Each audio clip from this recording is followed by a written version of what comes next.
Hello, everybody. Welcome to Breakdown with Tim and Anne, where we have a breakdown, and then once we do that, we break down all the things that are breaking down. There's so much breakdown that we have to talk about, and we're going to get into some of that today. I am your co-host, Tim McCarthy. And I am your co-host, Anne Stott. Excellent. And why don't you start us off?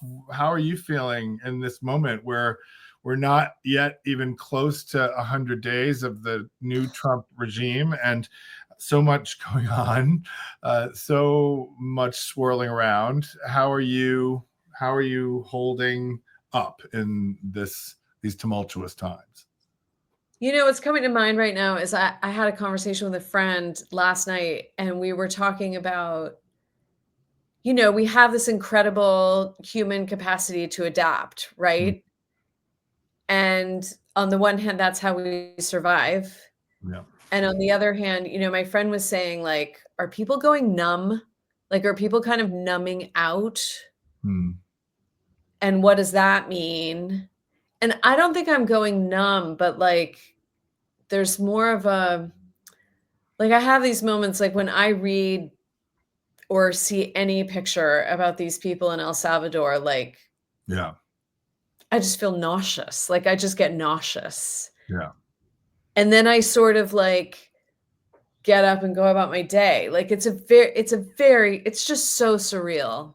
Yeah. What's happening. And, the destruction is only getting worse. The devastation is only getting worse. And, we knew the Supreme Court was not going to save us. They've done a few things that were a surprise, but, in the last 24 hours, they have not been a big source of help. And it seems insane to me that anyone can sanction this kind of cruelty and, in my opinion, unconstitutionality, if that's a word. Yeah. Yeah. It seems more and more, it only gets more clear that it's going to be people rising up. For And sure. I think about it, I'm like, well, short of Trump dying, like, this ends with like hundreds of thousands of people on the street. Like that, like, there's nowhere, I don't see any other road. And I sort of sit with that and I'm like, yeah. And then I get like really anxious. Mm-hmm. Just so anxious. And I actually realized I want to say this too. Like, I fell twice in the last month, like kind of bad falls. I didn't break anything. I don't need, canes or crutches or anything like that.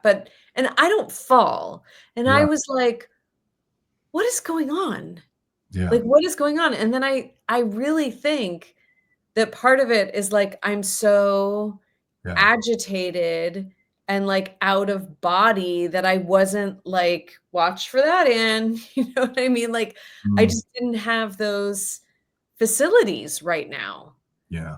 Because we're so distracted with so much horrific news all the time. Yeah.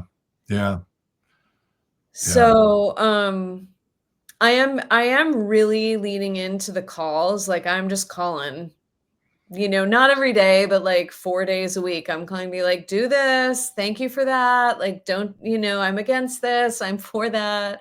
Mm-hmm. And that's good. And we're going to get into talking about Cory Booker and the protests and all the protests that have been going on. Yep. But, and that has shifted things a little, but yeah, it's, like, I feel myself adapting and managing, and also within that still very unbalanced and disturbed a great deal of the time. Yeah. How about you? It's interesting because, as you know, I had a very, very bad fall a little under a year ago. And it sent me, I broke my fibula in 4 places and hyperextended my knee and bone spurs in my feet, all sorts of things. And was out of commission. As you know, I had that big boot and crutches and a cane and all of that for 4 months last summer. In fact, CJ and I were talking about why we didn't go to the beach more last summer, or I was saying like we need to go to the beach this summer because like just get to the beach and maybe swim away. But I said, I mean, sharks might be a preferred end to this point than some of the alternatives before us. But and he said, well, you were incapacitated all last summer, and I'm like, oh my God, right.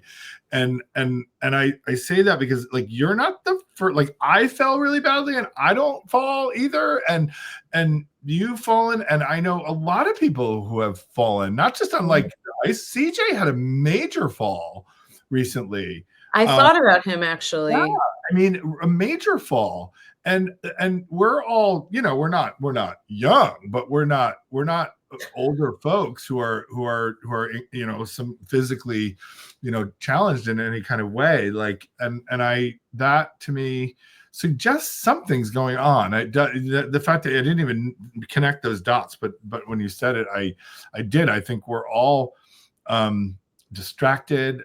I think we're all unsteady in this moment, and it's real, and it manifests. Our title of our episode today is manifestations. We'll get into the meanings of that. One of the things we like to do on this show is to play with words and language and have a little bit of fun with the magic of language.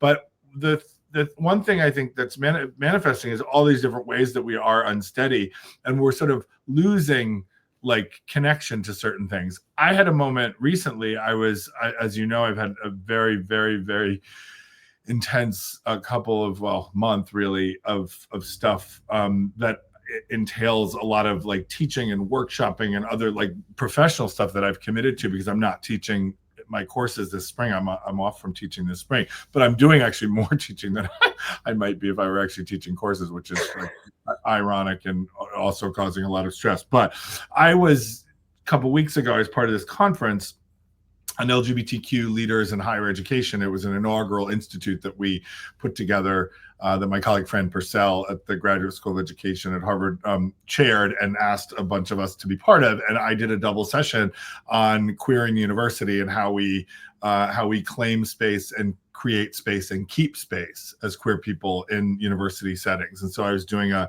kind of first ever double session workshop on this, and it was really great. But I had gotten some very bad news the night before,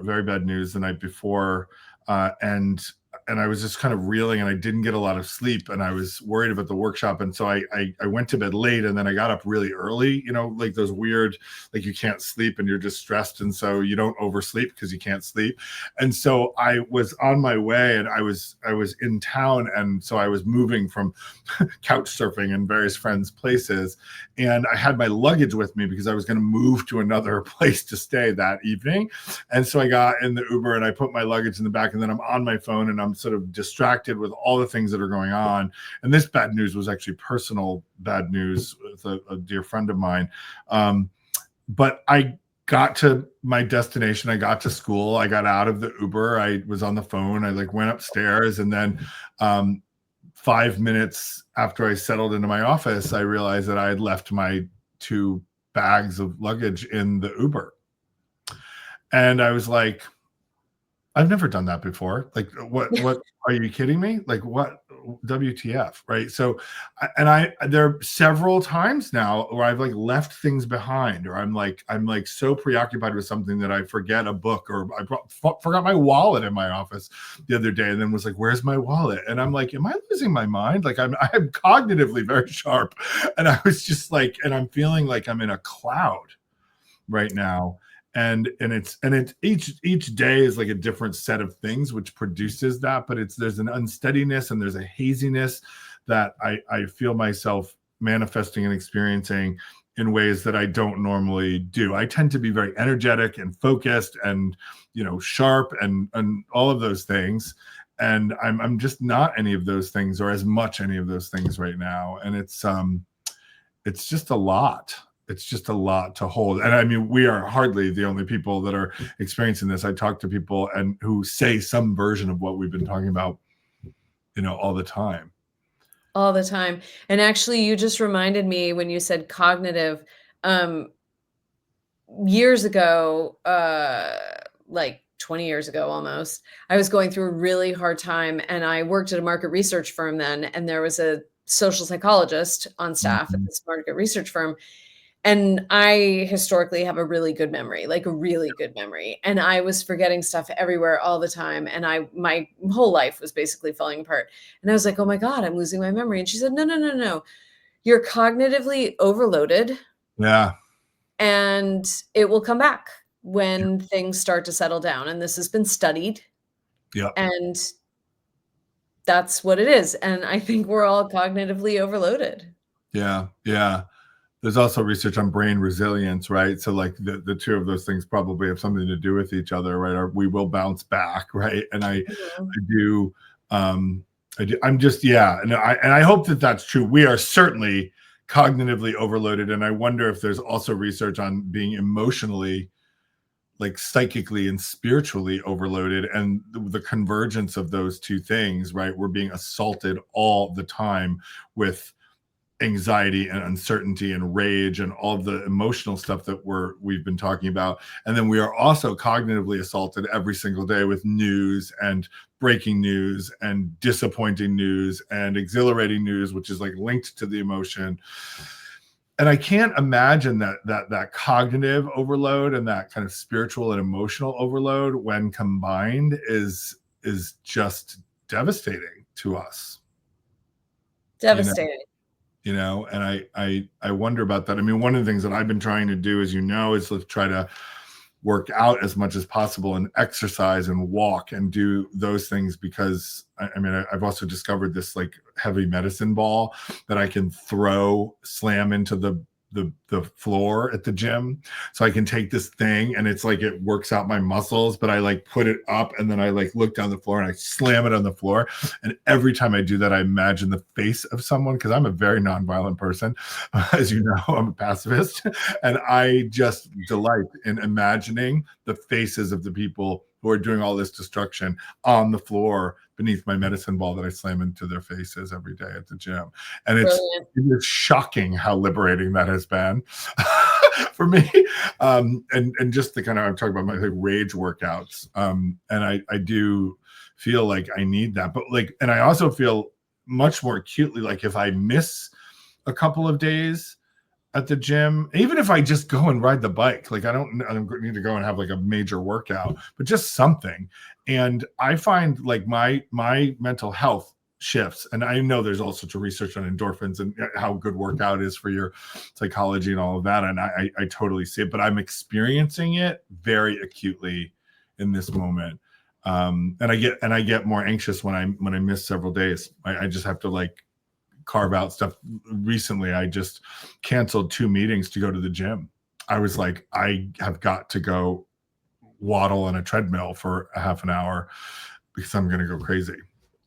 I'm so glad you did that for yourself. And again, we've talked about this before. Like, I do think, that we're living with the benefit of a lot of the wisdom that came out of the Black Lives Matter movement. And that, in this moment, like the same friend who I was talking to last night about Are We Going Numb? They were saying that there's a book about how like getting good sleep is like a revolutionary act and like anti the capitalist patriarchy. And they had read this book and it changed their lives. And now they get enough sleep and it's been life-changing. And I think, and I realized after kind of, because I hadn't put it together about the falling, like I fell once and it was like, oh my God, that was dumb and bummer. And I was banged up and had to go slow for a bunch of weeks. And then I fell again. And I was like, what the fuck is going on? Yeah. And then it took me still like another week and a couple of things came together where I was like, oh, I think this is what's going on. And then someone said to me, you need to ground. And for me, like the thing I need to, definitely the exercise is huge, but meditation, like, and even today, like this morning on my way to set, I'm doing work on the set and I didn't meditate at home, but on the way I listened to this Indian chanting, which does a lot for me. And just listening to those vibrations and like, that'll bring me back into my body like very quickly. So I when you were mentioning the book and the rest piece, I think you're referring to, I don't know, but there is a book that I actually read last year. One of my students gifted it to me when I took a break from teaching last spring, called Rest is Resistance by Tricia Hersey. I think that is the book I'm talking about. And interestingly, Manifestations, it's called Rest is Resistance, a Manifesto.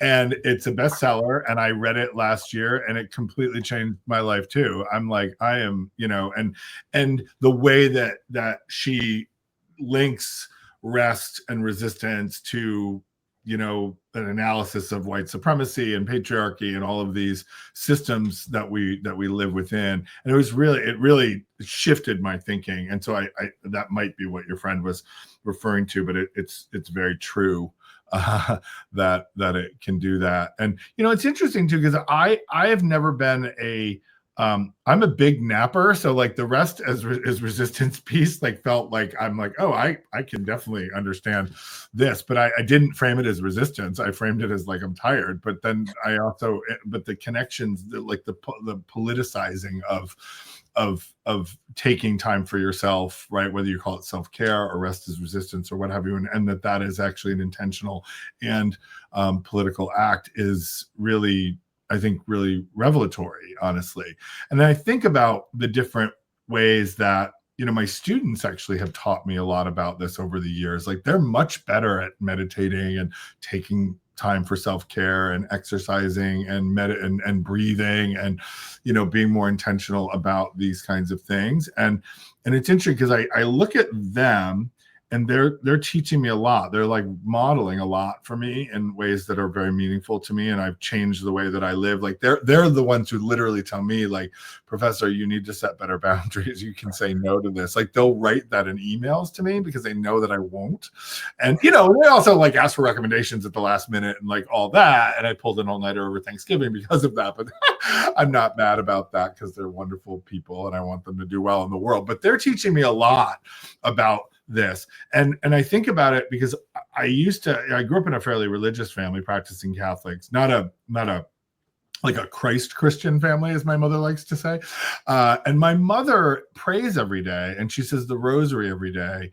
And she does that and she's taken to doing that like literally and figuratively, religiously every day. And she started this during the first Trump presidency and then through the pandemic and now. So she's been doing this and she's been a practicing Catholic her whole life and really loves being in church. She doesn't like, and she will often go to church when there's no church, there's no mass going on, there's nothing, no ritual going on. She'll go by herself and just sit in the pew and do the rosaries. And I think about the people in my life who are faithful folks, who are really practicing religious people, and like that kind of thing, like daily prayer, and offering to God, or the rosary in this case of my mother. Those are, I think, things that give them grounding and also gives them resilience and resistance and so forth. Because my mother prays for like peace and she prays for justice and she prays for people who are suffering. And she's, that again, Christ Christian. And like for you, it's meditation, right? And it's second thing. And then for me, like right now, it's exercise. And so I think we got to pick our places of healing and pick the things that allow us to steady ourselves again. I think all of those things help us ground ourselves and steady ourselves and perhaps calm ourselves. Although the rage workouts don't calm me, but they do something to release something that I need released. Oh, I think it's so important. The movement and the exercising is so powerful. Yeah. I mean, there are many different ways to care for ourselves. And I know we're not alone in leaning into those things right now because we're under a lot of stress and fear. Yeah. Yeah, there's been an uptick in gym membership. It'd be interesting, like the data points, like how many people are doing meditation more regularly, how many people are praying more regularly, how many people are joining yoga classes, how many people are joining gyms. Like it would be fascinating to know those data points to see if there's an uptick in this time. Would not surprise me. Oh yeah, that is interesting. I'm certainly, I'm on a lot of like meditation center emails and I'm definitely getting the like workshop on meditating in an uncertain time, and Right. Embodied practice in the middle of a shitstorm. It's yeah, like basically, it basically. sounds silly, but it's like they're antidotes, right? In that way. So Well, and I mean, the thing about Buddhism is that I mean, I don't know how familiar you are, but the core yeah, tenet of Buddhism is the Four Noble Truths, which I'm sure yeah, you've come yeah, across. And there are many different translations of the truths, but the first one is, that there is suffering in life, and yeah, then that there is a way out, and well, the cause of suffering is attachment and delusion. People translate that many different ways, and then there is a way out, and it's following the Buddhist path, right? mm-hmm. And the suffering, again, there's so many translations and there are many different schools, and you can get, Buddhists are very intellectual and esoteric, so you can go deep on this stuff. But one way that Pema Chodron talks about it a lot is like, we're trying to um attached to this life as if it's a permanent thing when it is not. Right, And therefore, we are uncomfortable with the groundlessness of existence, right? And the truth is, there's always groundlessness. And we are trying to tell ourselves that there isn't. right, And we're trying to attach to our home or our job or our yeah, car or our partner or whatever as like the reassurance that we won't die, which I think we have a very hard time with in this culture, yeah, and that something is going to change, like something is always going to change, right? And yeah, so, in a way, I think Buddhism has a lot of wisdom for right now, because things are changing so rapidly and so totally out of our control. And I think anyone who's, paying attention or has an ounce of compassion is upset yeah, about yeah. what's happening. Yeah. It's interesting that you should bring up Buddhism, because in my never-ending search for a spiritual life, which has taken me through many iterations, from my Catholic roots and through a lot of work in and with the different Black churches throughout the country for 2 decades, almost 2 decades, to lots of I've been in lots of like religious and spiritual locations, and I've never found one that like totally works for me, but I keep searching, because that's what it's about, right?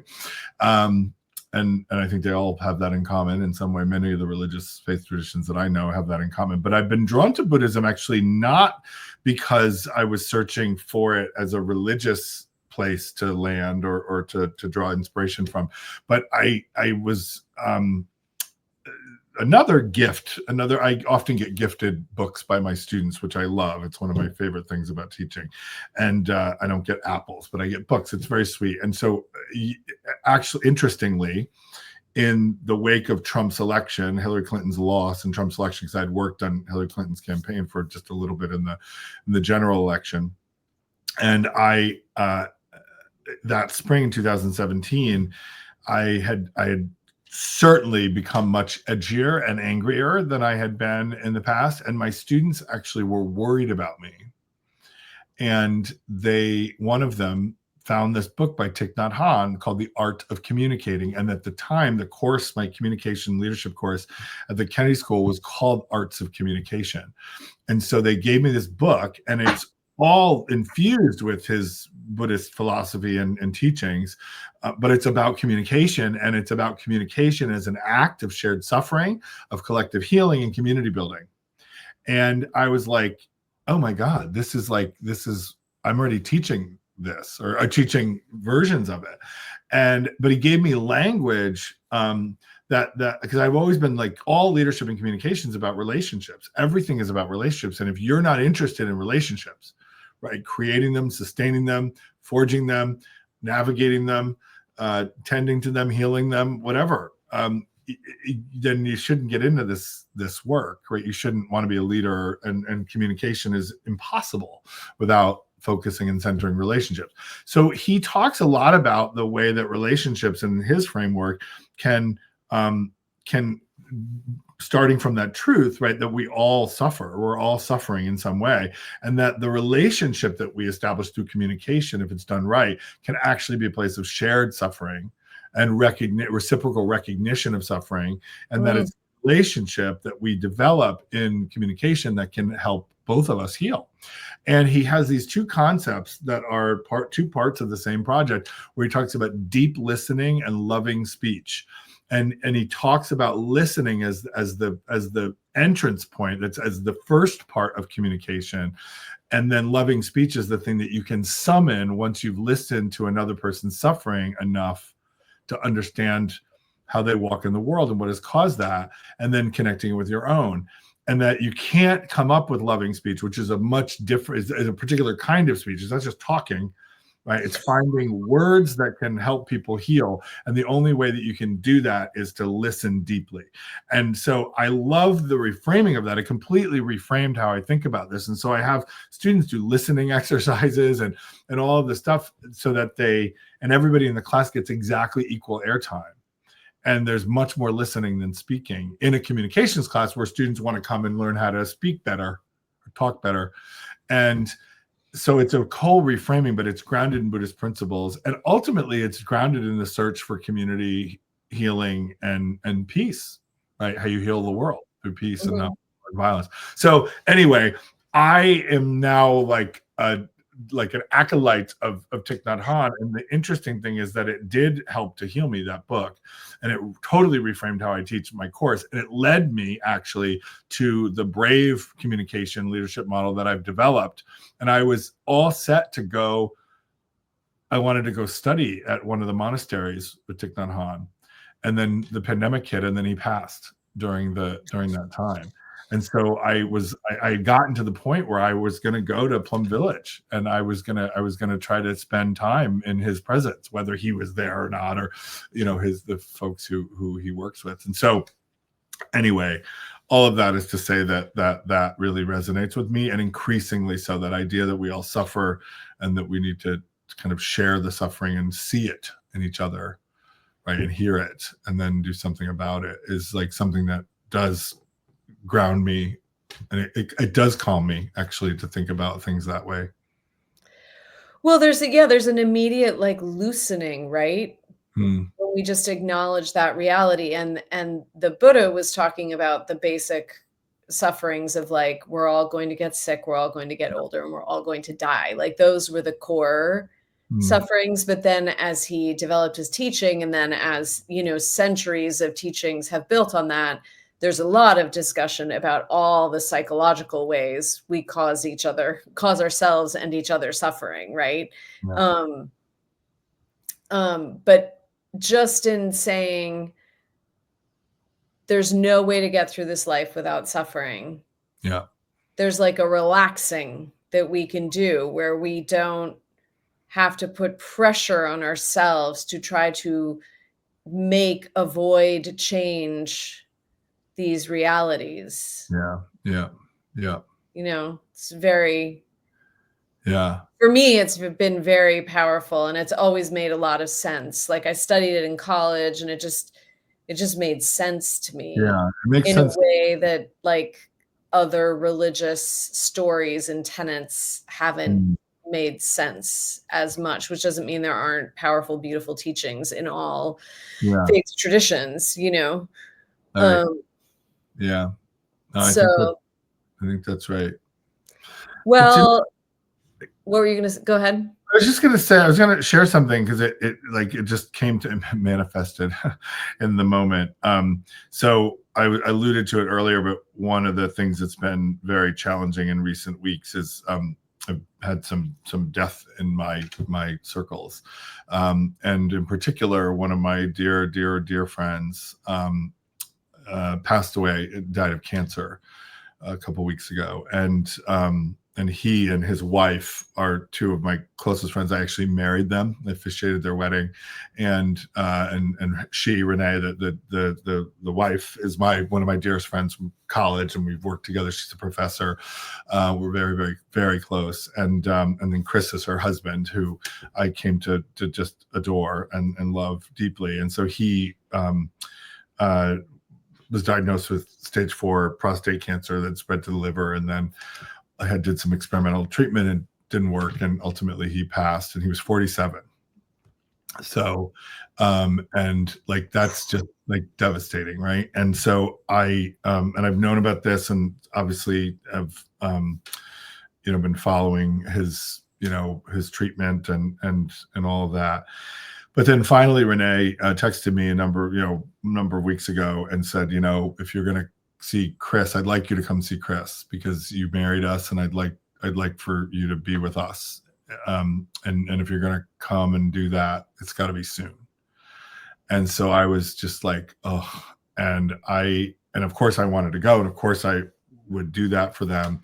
But also, I've never been bedside on someone's deathbed. I'm the only living creature I have ever watched leave the earth and breathe their last breath was our first dog, Jeter. And even that was like, I didn't want to do it, but I did it, and it was actually really beautiful. But then I was worried about whether I was going to be able to handle myself in a way that would not give them more stress. I did not want my dear friends who were dealing with this dying to do it. And so, they were suffering, and I wanted to make sure I didn't add to that. So anyway, I ended up going.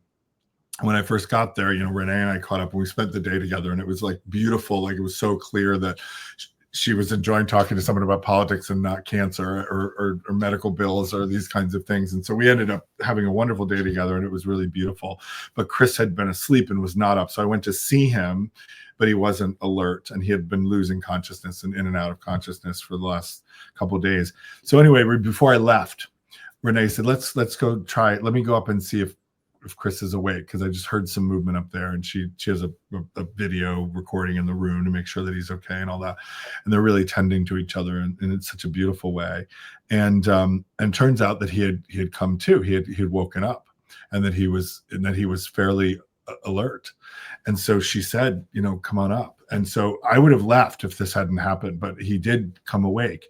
And so she said, Chris, I have someone here I want you to see. Or someone here is to see you. And I think he thought I was like another nurse, or I was like someone who was coming in to like tend to him. And I came in and I said, hey buddy, how are you?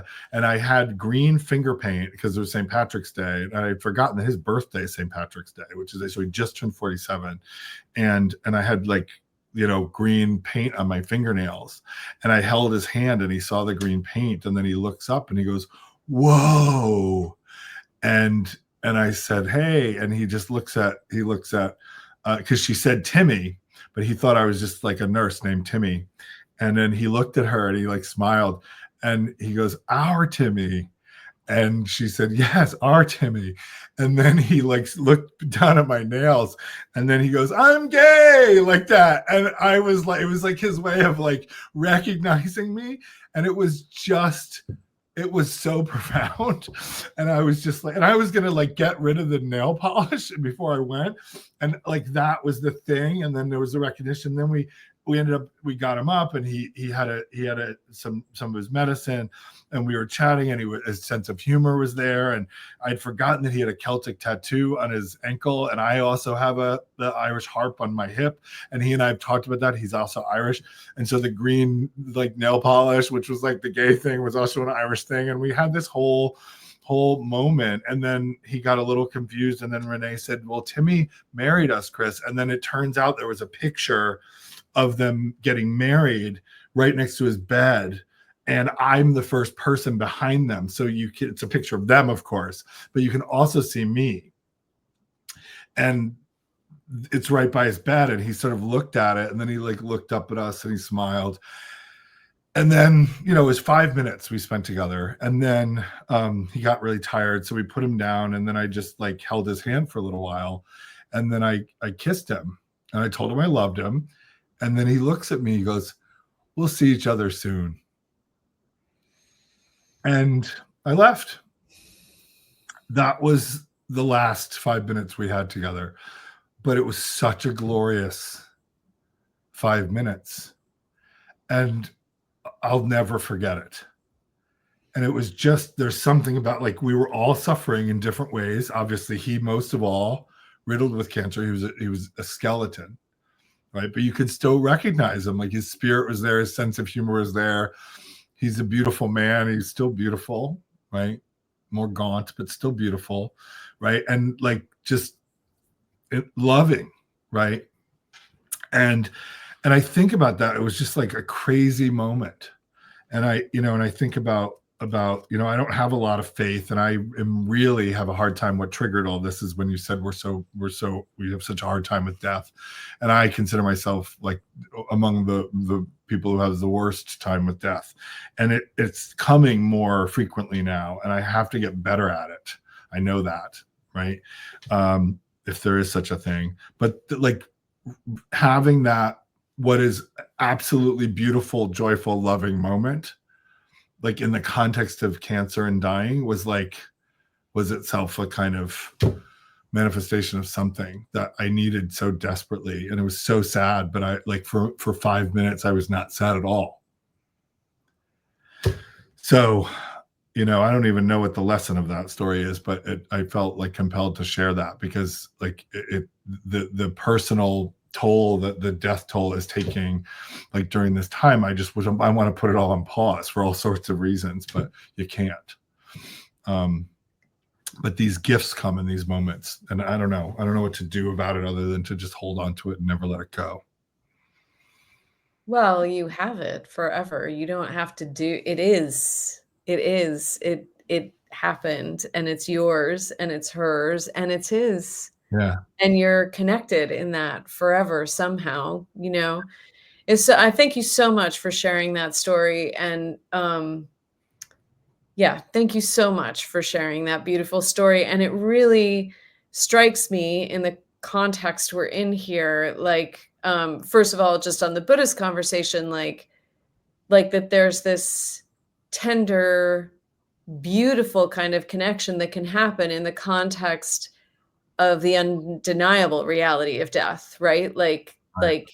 Like everybody has to drop in to to this reality that we consciously or unconsciously spend some energy trying to avoid, right? And especially in this culture, right? Like we have gotten so disconnected from death.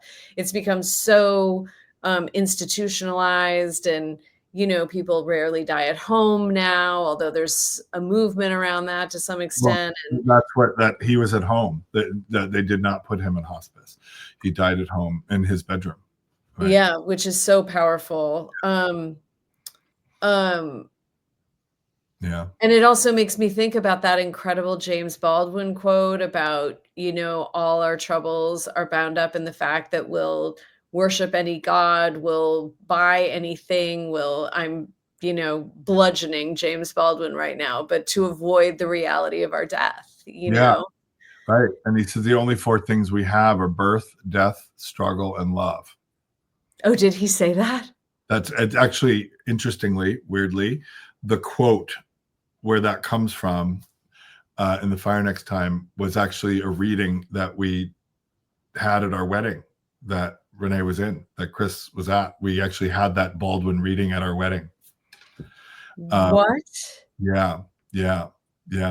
Which is so interesting, and very interesting that earlier today I had a meeting with my friend Tony Woods, who's now the Secretary of Veterans and Family Affairs in the state of Maryland, I was on the phone with talking about something else. And Tony, now that I'm connecting the dots, was the person who read the Baldwin passage at our wedding and in our wedding, and that Renee was in, and they know each other.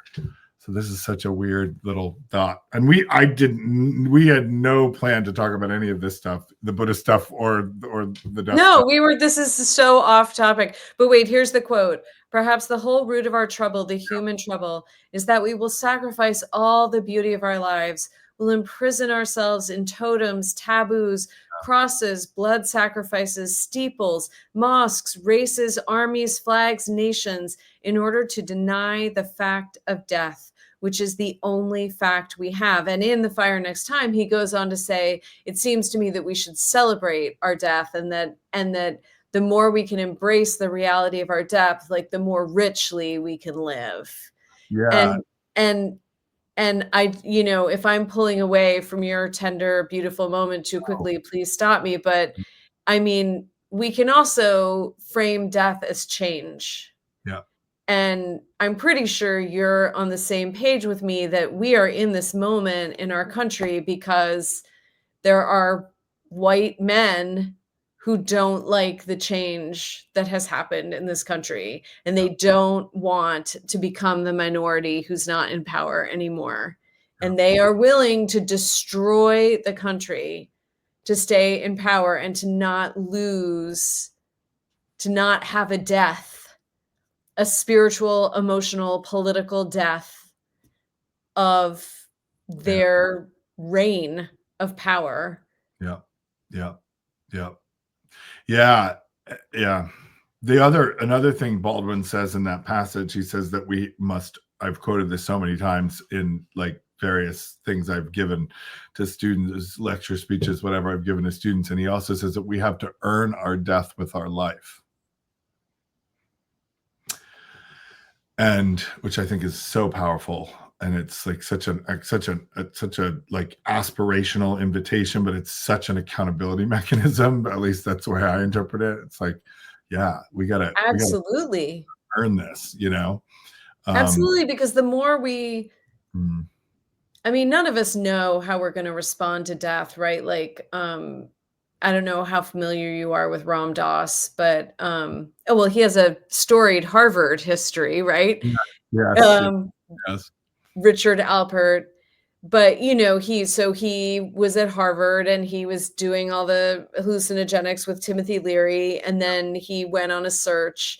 He was like, because he'll say like hallucinogenics can produce a spiritual experience. The problem is then you come down and you have to keep taking the drugs. So like it's not like a sustainable plan for your whole life. Right. And he ended up finding a guru in India, Neem Karoli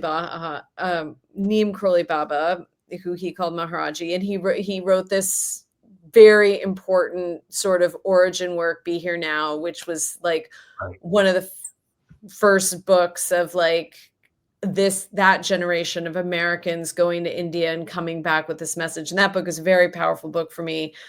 And he was a great communicator. I mean, such a gifted communicator. Like his ability to reach across these two, in some ways, diametrically opposed worlds and like bring these ideas through was so powerful. And he was a talker and a very smart guy. And then he had a stroke in the 90s.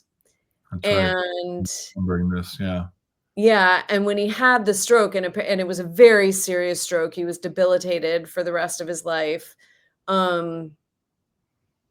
He was afraid to die. And it was a very humbling moment because in some ways his whole practice had been about preparing for death. Right.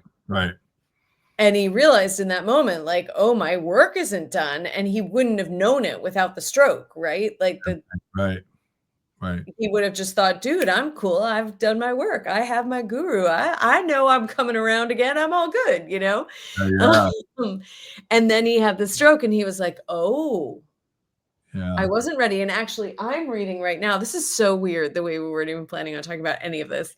I'm reading his book that he wrote, which is a group of conversations with Mirabai Bush, who's another teacher who was in India at that time, called Walking Each Other Home, which he and she made in conversation like just a few years before he finally passed. But he spent the last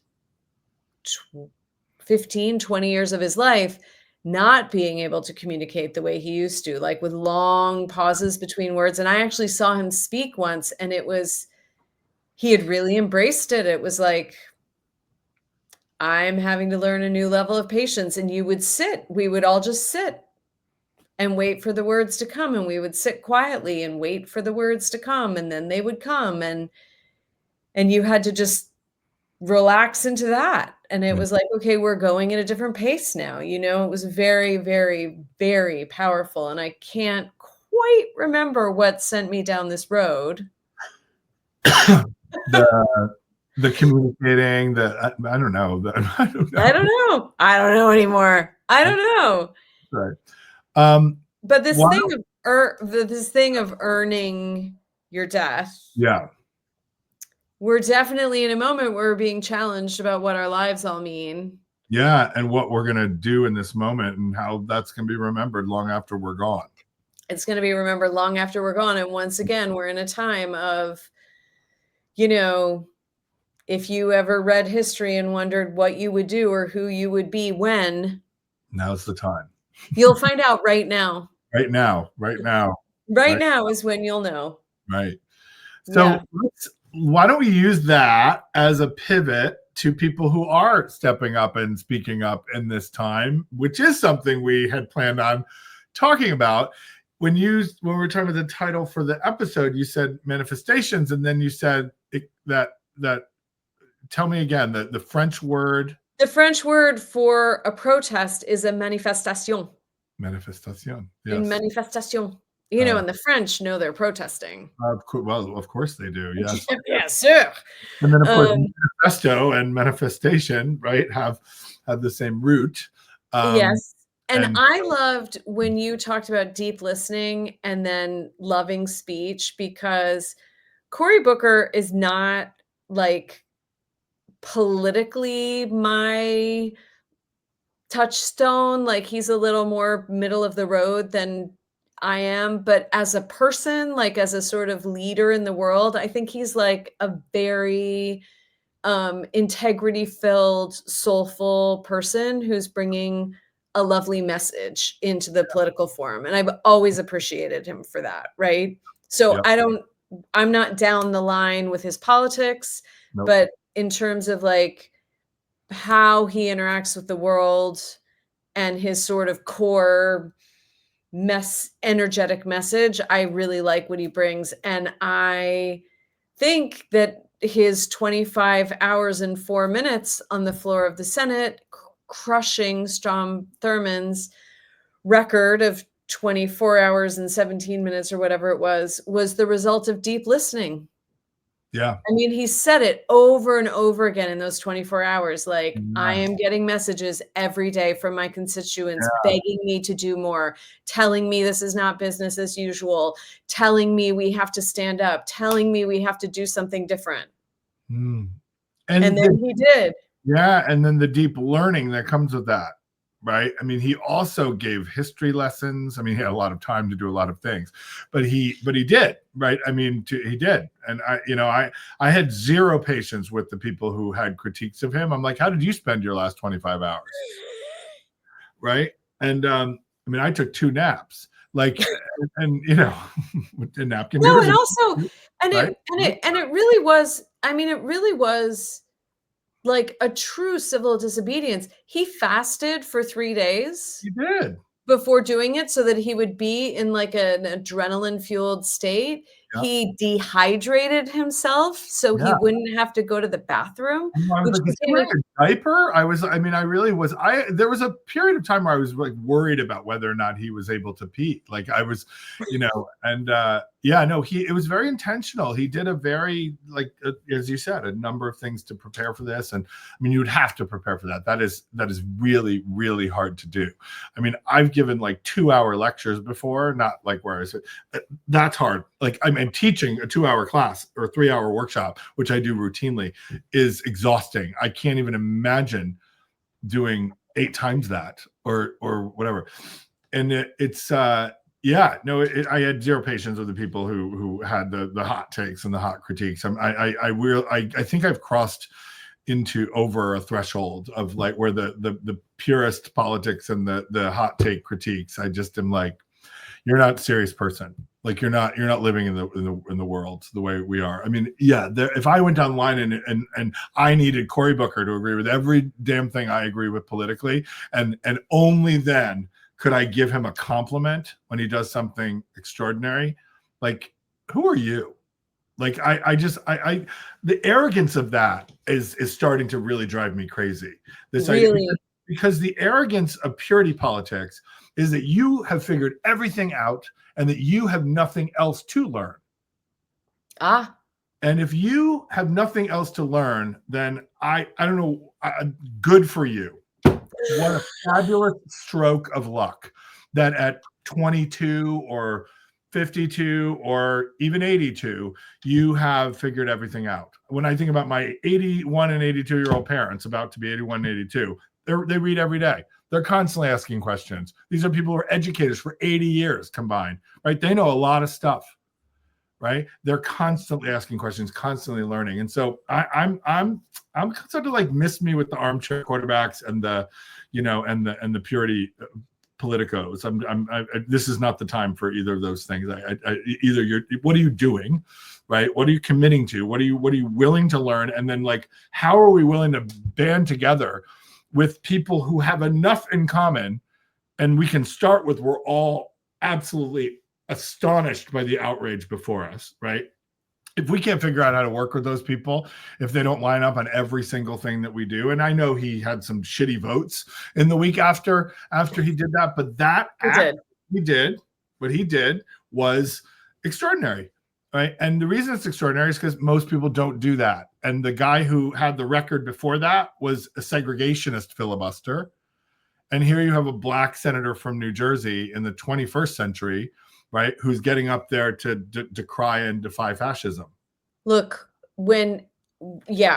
just to build on that, I mean, literally right now, we are in this moment where Black history is actively being erased all over this country. Like murals are being torn down in cities. Diversity, equity, and inclusion departments are being erased.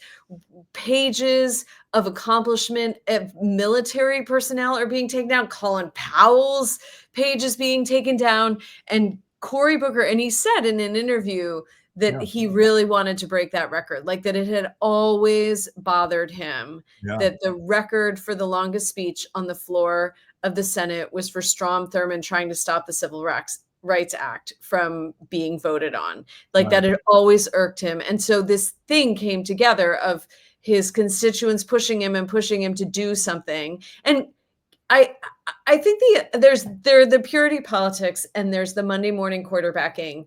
And then I think there's real frustration that we are not going to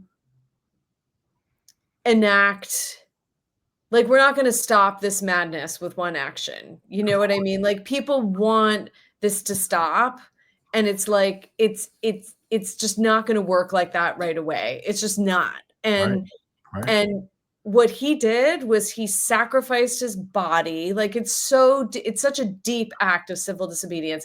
He sacrificed his body, and through his physical sacrifice, he channeled and focused our energy and inspired us all to do more. Right. And you know what? That was a lot right now. And also, I don't think we get, like, I remember in the first Trump regime when we were all saying, as we are all still saying, like, when are the Republicans going to stand up, right? Like, when are the Republicans going to really do something? When are the Republicans going to fight back? And then there was a moment where, like, Mitt Romney said something, and it was way too little too late, but he did it. And a friend of mine was like, sorry, he doesn't get credit. And I was like, I don't think we get to say, when are these people going to stand up? And then when they stand up, say it's not good enough. And he was like, okay. I mean, it isn't good enough, but we have to acknowledge. And Mitt Romney took heat every time he did that. I mean, it kind of killed his career, But Yeah, go ahead. No, you go. It was interesting because while you were talking about Cory Booker, I was thinking about what he did during Ketanji Brown Jackson's hearings and the way that he showed up in that moment for her, right? A historic nominee and this brilliant Black woman who is deeply and profoundly qualified to be on the bench, and of course is on the bench, despite the fact that almost no Republicans voted for her. Like the fact that was a split vote is just, I mean, among other things, I mean, it's racist and sexist and all these things. It's just like, it's embarrassing. But he showed up, like his time that he took to sort of honor her and Black women and like long legacies was so profound. And then I'm connecting dots because you mentioned Mitt Romney. When the vote finally happened and she was confirmed, they panned over, you looked at the video, the television coverage of that moment, And the Democrats, of course, are elated and standing and cheering and congratulating themselves. And then you pan over, and there were no Republicans left in the chamber to celebrate or to respond to that moment, except for one person who stood in the back, standing, clapping, and it was Mitt Romney.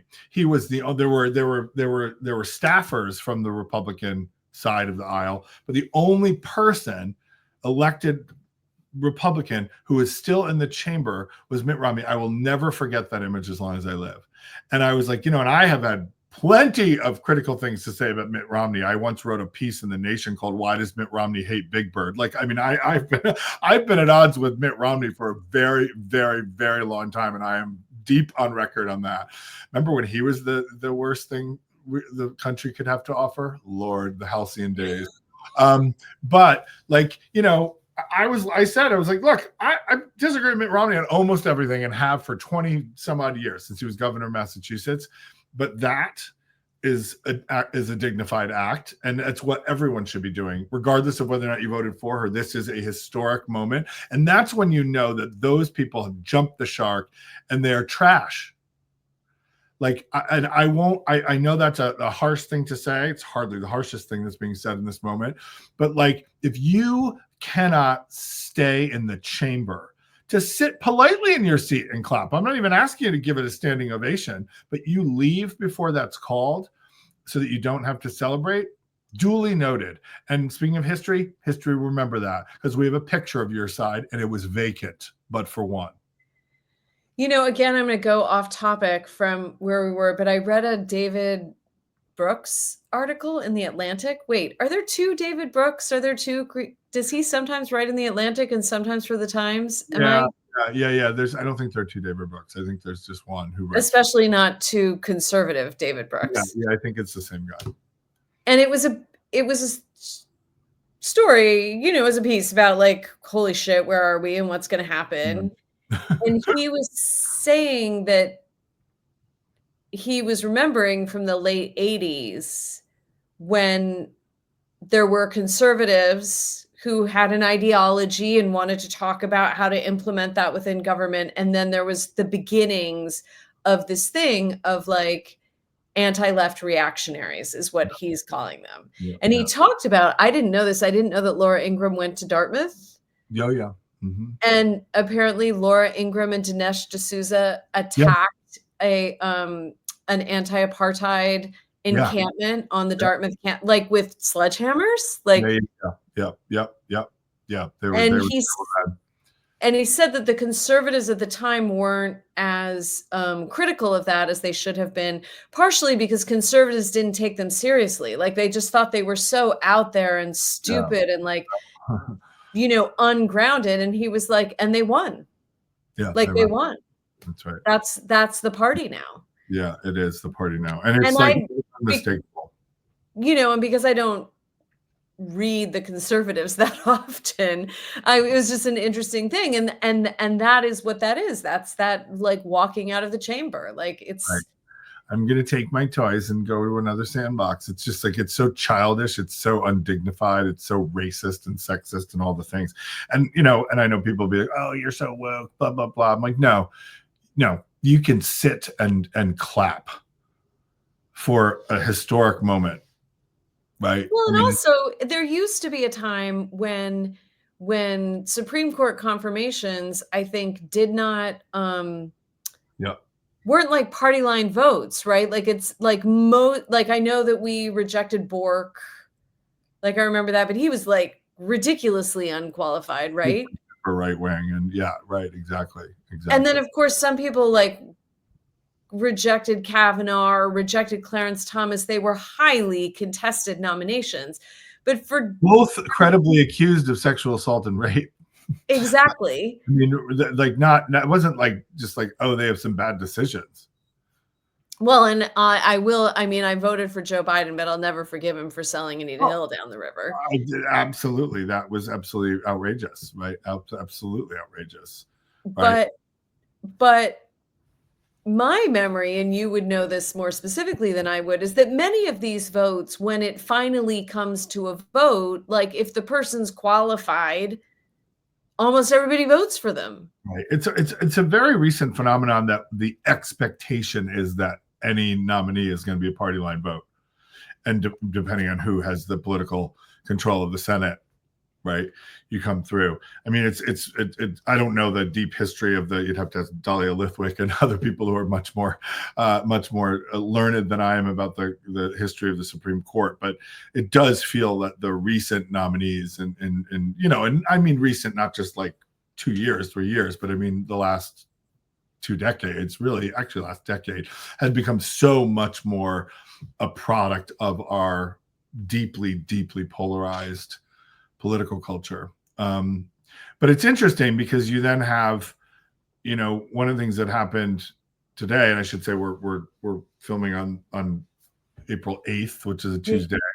I know we almost have to mark the time, right? I know. I was going to say earlier today, you were like, oh, and this weekend there's going to be a thing. I'm like, every minute is like, there are probably 15 things that have broken while we've been. We are taping on Tuesday, April 8th between 9 and 10:34, just in case. Anyway, but interestingly, on the grotesque series of rulings today in the Supreme Court and yesterday, Amy Coney Barrett broke with the conservatives on a couple of those rulings and voted with the 3 liberal women, which also fuels my totally uninformed sense that there's got to be a way where Ketanji Brown Jackson and Elena Kagan and Sonia Sotomayor are trying to pull her out of that vortex, right? Because she has voted for. Well, she did last week when she did last week, and she did again today on the immigration thing. And she's like, that we're not going to, blocking the return stuff. And she's, so that's interesting to me, is that because also what we've seen is that there's more and more tendency for people to vote party line when they get on the court, not just to get on the court, right? Having a party line vote of the Senate. But once they get on, they're much more reliably and ideologically aligned with the political party and president that has nominated them. And that too is a problem. That is not how it's been always historically, that you could not necessarily guarantee, right? I mean, Justice Kennedy is a perfect example. Justice Kennedy was a Reagan appointee, and he wrote the major opinions in at least 2, I think 3 of the major pro-LGBTQ rights cases, right, including Obergefell, and then Lawrence versus Texas and so forth. So he's someone who was a Reagan appointee and a pretty conservative jurisprudentially, but showed up in certain ways. And again, not in all the ways I'd want, all right, but I'm certainly not going to deride Kennedy, having written the Obergefell ruling and a decision, which was a beautiful thing, right? And so I'm following Amy Coney Barrett really closely in terms of, because I think she's interesting now that I've given up on Roberts, because I did think that when Roberts voted with the liberals to save Obamacare, I thought, okay, there's he understands that this is the Roberts court and that history is going to remember the Roberts court, and he's Roberts, so he's got to do sort of like Chief Justice Earl Warren, who was a bit of a train wreck and a mixed bag, but when he got on the court, I mean, he got the 9-0 decision in Brown versus Board of Education, right? I mean, the Warren court was considered a very, very liberal court in terms of major Supreme Court rulings that advanced civil rights and other kinds of things in that direction. And Roberts, I always thought was going to that the kind of ego of him understanding that this court is named for him historically would lead him to be more of an honest broker in this. But recently he's just shown himself to the presidential immunity decision, and so many others. It's just very clear that he's unreliable in that way. And I'm wondering if it will be a surprise. But who knows? I'm not. Well, I thought actually, obviously Roberts is supposedly more middle of the road, but we can't rely on him at all. But I thought Gorsuch was going to be the one where he might, and there's I read something ages ago that I can't remember in specifics, but that he has queer people in his life, and he has a history of you know, decisions that lean toward supporting LGBTQI plus, you know, existence and rights. And I didn't know how that would shake out. Like, of the three of them, he seemed the least like rabidly radical, right? Ideologically conservative. Yeah. Yeah. Yeah. And so I thought he was going to be the swing, but it does seem like Amy Coney Barrett is certainly this week.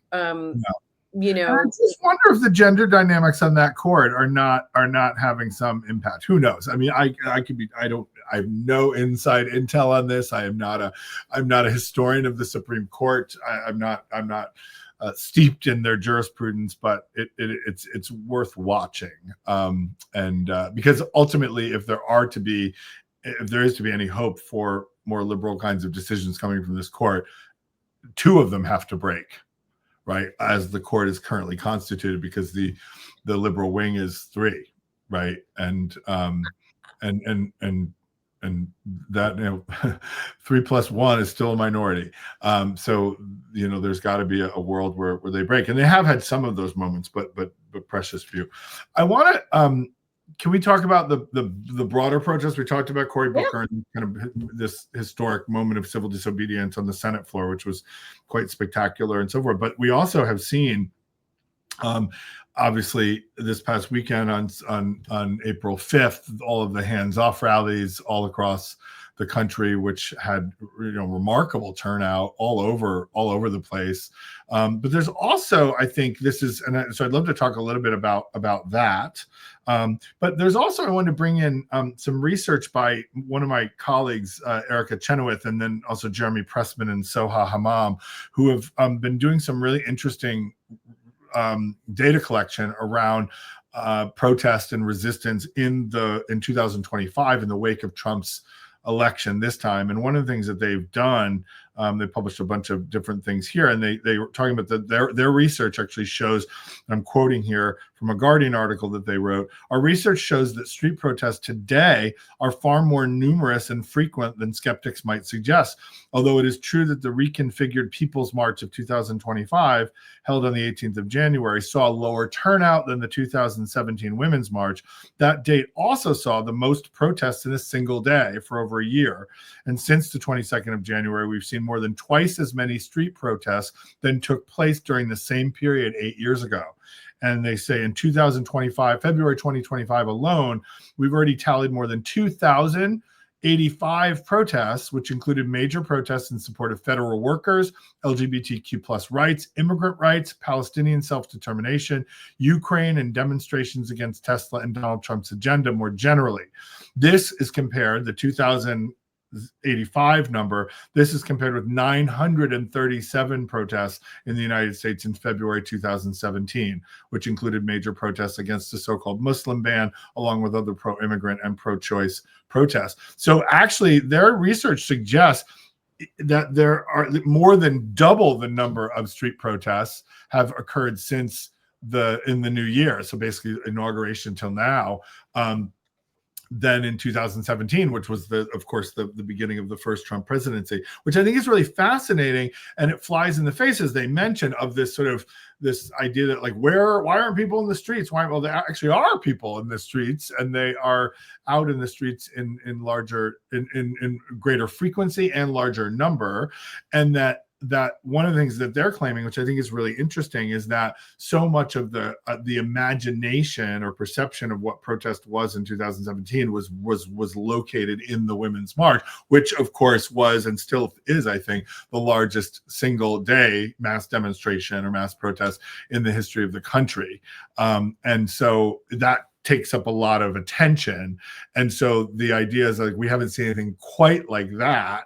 And so therefore, there's this lack of protest, but in fact, they're saying, and I find their argument and their data really credible, that we're actually seeing an explosion of protests, and actually at least doubling of the number of street protests so far in 2025. So that's all good news, I think, particularly since I think there's a lot more, at least I feel this way, a lot more, and you're hearing it, people self-identifying this, a lot more fear, and a lot more legitimate fear about going out in public and protesting and what's going to happen to you, right? Will there be a martial law declared? Will there be, intense and violent police crackdowns? Will there be ICE agents on the ready to deport people or to detain people? I mean, we know all of that is much, much more likely now than it was in 2017. So the stakes are higher now, actually, for a whole host of reasons than they were then. And people are still coming out, which I think is, it's like multiple good news wrapped up into, these manifestations of demonstrations. I think it's I think it's really good news. And I think it's interesting. Actually, I think there are some estimates that put this last Saturday, April 5th, Hands Off March at higher numbers than the Women's March. Oh, interesting. I hadn't seen that, but and I don't know if there's any way to ultimately really confirm that. Right. I do know, I had said, a couple hundred marches around the country, but it's something like 500 different, the number of marches that happened in small towns, big towns, red towns, blue towns, is phenomenal. Yeah. And there have been, I think partially because some of the things that are getting attacked affect everybody, just everybody. There have been, a lot of people showing. It's I'm taking a long time to get to the fact that it's a little more diffuse. But as they're documenting, it's actually significantly more. So in 2017, we had the Women's March, and then there was the March for Science, and that was several 100,000 people. And then we had the, anti-gun march. The DACA protests, right? Yeah. And then in the summer, I mean that, we had the fight over Obamacare, and that was just constant protesting in DC. But I think there's constant protesting in DC happening right now, and just very, very few people are covering it in any kind of substantive way. Obviously, the legacy media is not covering it in any kind of substantive way. I was saying to you when we were talking about this before we went live that Rachel Maddow is doing this too. She's starting every show with like, here are the protests that have happened. Here are the protests that have happened. And I was telling you that on TikTok, I had asked people to tell me if it was their first protest. And a bunch of people did, from all over the country. And they told me about the protests in their teeny little town, and they'd never seen a protest in their town before ever. And it was interesting. One woman was like, I was going to go. I couldn't believe she got this honest with me in a comment on TikTok. We don't know each other at all. She said, I was going to go, but then I had to study. So I studied. But if I'm really honest, I've never been to a protest and I chickened out, but I'm definitely going on the 19th. And this is part of what I was saying when people started Sunday morning quarterbacking the Saturday protests with on like, Saturday what did it really, what? They started Sunday morning quarterbacking on Saturday afternoon. Yes. Yeah. And they were like, what did it really achieve? And there wasn't a specific target, and it didn't stop anything. And, it was all white people at empty buildings, and that's why police didn't attack. And of course, we do need to acknowledge that, when seemingly white organized protests happen, the state response is very different than when Black Lives Matter protests or pro-Palestinian protests happen. So that needs to be acknowledged and is absolutely true.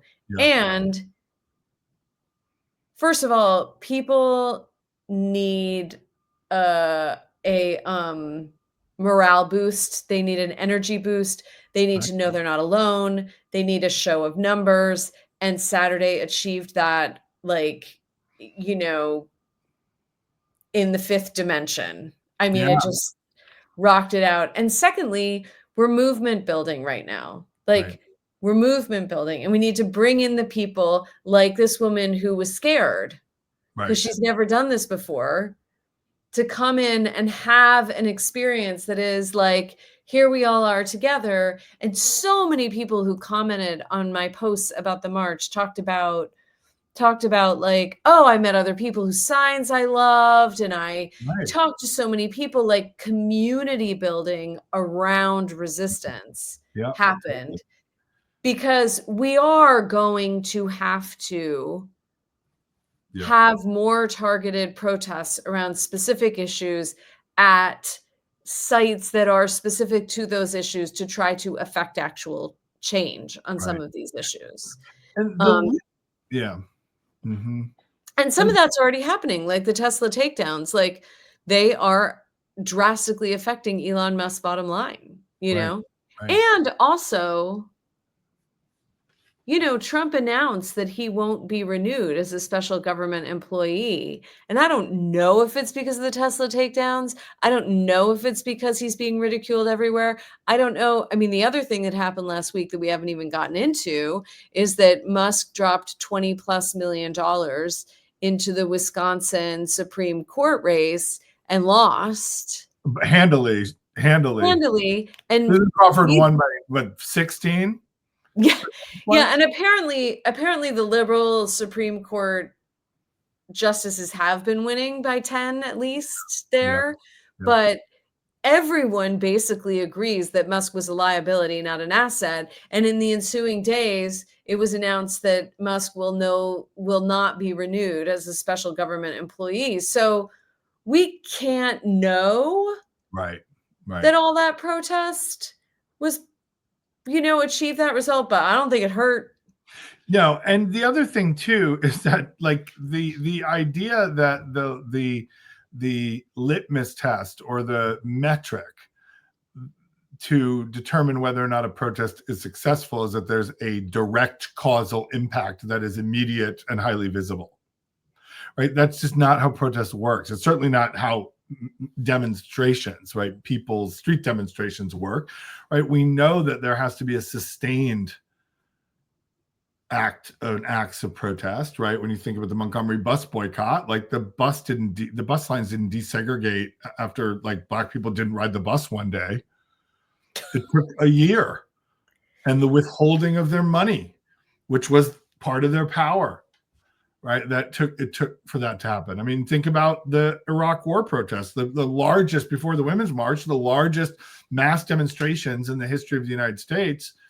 Actually, in the history of the world, there were a couple of those protests that were global, that were unbelievable, right? Millions and millions of people globally. But I mean, I was very active in the peace movement, the anti-war movement against Iraq and Afghanistan, and not so much with Afghanistan, because everybody wanted to go kill people in Afghanistan after 9/11. There weren't that many of us who were opposed to that, alas, and that turned into a complete debacle. And Well, $6 trillion debacle. But like there were massive protests against the Iraq War, both in the buildup to the launching of the war, and then subsequently for years into the war. And we didn't stop that war, right? But we certainly changed the political climate, right? There were certainly, midterm elections that didn't go the way that Bush and Cheney wanted them to go. Barack Obama may not have become president of the United States. I'm not saying that's like a radical revolution, but like, I'm not sure Barack Obama would have been elected president of the United States or even gotten the nomination, frankly, over Hillary Clinton if it hadn't been for the massive protest. Remember, he ran as an anti-war candidate. The reason I supported him over Hillary Clinton in 2007 and 8 is because he was an anti-war candidate more than anything else. Right. And there were lots of us who were doing that. So like, and that's, that seems like ancient history now. But the idea, no single protest or single day of protest is ever going to be like, hey, this happened because of that. Right. Very, very, very rare. Right. I mean, even the Civil War, which you can like link to the Harper's Ferry raid, right? That was certainly a big catalyst for the Civil War. It certainly wasn't the only thing that led to the Civil War. And it certainly didn't lead to the abolition of slavery until the Civil War was over, right? And so, I mean, I think that we have to be, I think, more sophisticated, right? And in the way that we think about the role that protest plays in its like shifting, transforming, influencing, impacting of American politics. And I think like anybody who's like, oh, this is going to do this, it's an oversimplified analysis. Like there's just no way. And I think especially given what you said earlier, that these may be smaller in scale in terms of numbers of people, although on Saturday on the 5th, the protests were huge, but they also are more diffuse in terms of, you know, a moment of chaos like this, where so many things are on fire, right? Protests are going to have lots of different areas of focus that may not cohere on one thing, right? And that makes it, you know, that makes it harder. It's one of the reasons why the left, you know, is a more challenging political project sometimes than the right, because there's more to organize, there's more there's more to create a kind of coherence or a strategic alliance and solidarity around. So I think I mean, I know I'm preaching to the choir with you, but I get frustrated sometimes with, like, Cory Booker's thing didn't result in Trump being impeached, and, you know, and the protests on Saturday didn't lead to a ceasefire in Gaza and an imprisoning of Elon Musk, and you know, I mean, like, these are not going to happen. Like, we're living in a fantasy world, so we got to keep at it. It's the only way protest works. Yeah, I mean, what I said is you can if you want to, but I think it's pointless and counterproductive to critique the April 5th march for not achieving what it wasn't designed to achieve, right? It achieved what it was designed to achieve and then some. Yeah. And now we have to build on that to Right. the next thing, right? Yeah. And I think what's hard right now is that, you know, there's so much destruction, there's so much chaos, there's so much suffering, and the wins are going to be small and they're going to be incremental. And how do you, like, keep galvanizing people to come out in that context? That said, similar to I mean, and I think it's good for us to, you know, I've in our first few shows, I was like, let's talk about how Trump's weak. Okay, so I think the Tesla takedowns and the victory of the more liberal Wisconsin Supreme Court justice have had a huge impact on Musk's power in Trump's orbit. Obviously, he's still doing damages and he's already had access to our data. So, you know, who knows what's going to go down there. I read, and I'm not even going to get names right here, but there was that mother and her 2 children who were arrested by ICE, who were taken into custody. And then people in that community, I guess, I don't even have all the details, but people sat outside the house of the director of Homeland Security for a couple of days, and he ordered them released. Now, not enough. It doesn't bring home the people who are in El Salvador. It's not enough. But these are huge wins, actually. Like, when we don't have the Supreme Court, we're losing the universities, we're losing law firms. Like, these are huge wins. And then, wait, there was a third one, and it escaped me. It left me. That he golfed for 4 consecutive days. What? That he golfed for 4 consecutive days. But I think, wow, I just went blank, partially because when you went back to Iraq and all of that, I had like 10 different directions I wanted to go. So my synapses is sort of fried out. Don't get stuck in that morass. We have our own morass now that we can get stuck in. But I do want to say that what I read at the time was more people protested the Iraq war before it started than protested Vietnam in the entirety of the Vietnam War. Yeah, I remember being steeped in that work at the time, and working with a lot of people and organizing with a lot of people who had been through Vietnam, right? Who were old folks, the elders in the movement, who are now back alive. And they were saying, they said that all the time. They were constantly being, you know, this is bigger than what we had. And well, it was so blatantly ridiculous. I mean, it was so blatantly a lie. It was so blatantly about their own economic self-interest. Oh, no, this is the other thing. There it is, economics. So Trump announces tariffs, terrible for the economy, but like causing all kinds of fissure in his cabinet, in his administration, his core constituency, business owners, his core constituency, working people in the United States. Like this is economists, Wall Street bankers and traders, right? Who are suing him foreign ministers of other countries who are like, are you kidding me? Yeah. I know, and nobody can figure it out, and everybody wants to say, like, "Oh, there's no way to figure out Trump," and then there are these, like, theories bubbling at me from different places that, like, he likes the market to be low because then he'll buy a lot of stock, or, oligarchs love a recession because then they can get cheap labor, and maybe there is that kind of, you know, nefarious, strategy behind what looks like Yeah. really stupid move, but also, and again, not enough, but we saw the first break in Congress Yeah. last week in Yeah. response, or was it Monday, in response to the tariffs, which is, and the Democrats had put this forth in the House, and that's a whole story that is so crazy. I think we talked about it last time.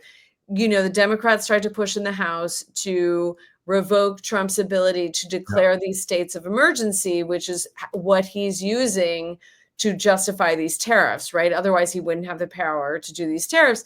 And in the Senate, the Democrats put forward a bill um, uh, limiting his power of states of emergency somehow. I can't remember the exact parameters of it. And 4 Republicans Voted with the Democrats. broke and voted with the Democrats. Now the House is still never going to entertain it, but that is Yeah. Yeah. the first crack. It is. Really. It is. Well, it's the first crack that led to a defeat of or a passing of a bill, right? Like they've had Murkowski's cracked, Collins is cracked, McConnell's cracked, right?